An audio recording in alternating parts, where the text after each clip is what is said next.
அருமையானவர்களே, இந்த நாளிலும் அவருடைய வார்த்தையை நான் இடத்திலே கொண்டு வருகிறேன். ஏசாயா 42:16 இப்படியாக சொல்லுகிறது: குருடரை அவர்கள் அறியாத வழியிலே நடத்தி, அவர்களுக்கு தெரியாத பாதைகளில் அவர்களை அழைத்து கொண்டு வந்து, அவர்களுக்கு முன்பாக இருளை வெளிச்சமும் கோணலை செவ்வையுமாக்குவேன். இந்த காரியங்களை நான் அவர்களுக்கு செய்து அவர்களை கைவிடாதிருப்பேன். தேவன் உங்களை ஒருபோதும் கைவிட மாட்டார். இப்ப நீங்க இருக்கிற பாதை ஒரு கண் தெரியாதவர்கள் போகிறது போல் இருக்கிறதா?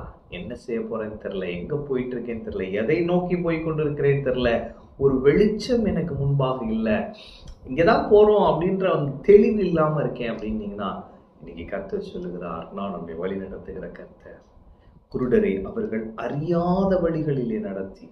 அப்ப கண் தெரியாதவர்கள் நோட் பண்ணீங்கன்னா, அவங்களுக்கு தெரிந்த வழியில அழகாக நடந்து போவாங்க. ஆனா தெரியாத வழியில கொஞ்சம் தடுமாற்றம் இருக்கும். இன்னைக்கு ஆண்டவர் சொல்றார், நீ அறியாத வழியிலே நான் உன்னை நடத்துவேன். நீ தடுமாற மாட்டேன், ஏன்னா நான் உன்னை வழி நடத்துறேன். அப்ப அறியாத வழியில நீங்க போயிட்டு இருக்கீங்களா? ஆண்டவர் சொல்றார், நான் உன் கூட இருக்கிறேன், நான் உன்னை வழி நடத்துவேன். வழி நடத்தி அவர்களுக்கு தெரியாத பாதைகளில் அவர்களை அழைத்து கொண்டு வந்து, அவர்களுக்கு முன்பாக இருளை வெளிச்சமாக்குவார், கோணலை செவையாக்குவார். இந்த 2 விஷயத்தை இன்னைக்கு ஆண்டவர் சொல்றாரு பாருங்க. உனக்கு முன்பாக இருக்கிற இருளை வெளிச்சமாக்குவேன், உனக்கு முன்பாக இருக்கிற கோணல்களை செவ்வையாக்குவேன். நான் இதை செய்வேன், ஏன்னா நானே அதை சொன்னேன், நானே இதை செய்வேன். இந்த காரியங்களை செய்து உன்னை கைவிடாதிருப்பேன். ஆமென். எவ்வளவு அருமையான தெய்வன் இவர்.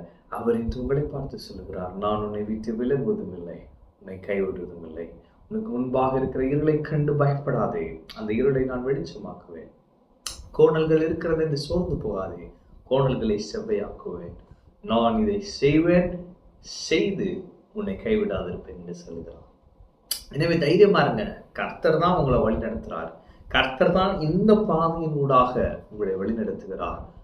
அவர் உங்க கூட இருக்கிறார். அவர் கூட இருக்கனால எதுக்கும் பயப்பட வேணாம். அவர் எப்போ உங்க கூட இருப்பாரு. அவர் உங்களுக்கு முன்பாக இருக்கிற இருளை வெளிச்சமாக்குவார்.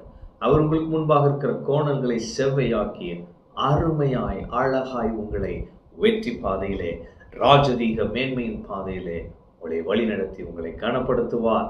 உங்களோடு இருந்து அவர் செய்யும் காரியங்கள் பயங்கரமாயிருக்கும். ஆமென். கர்த்தர் உங்களோடு இருக்கிறார். கர்த்தர் உங்களை ஆசீர்வதிப்பார்.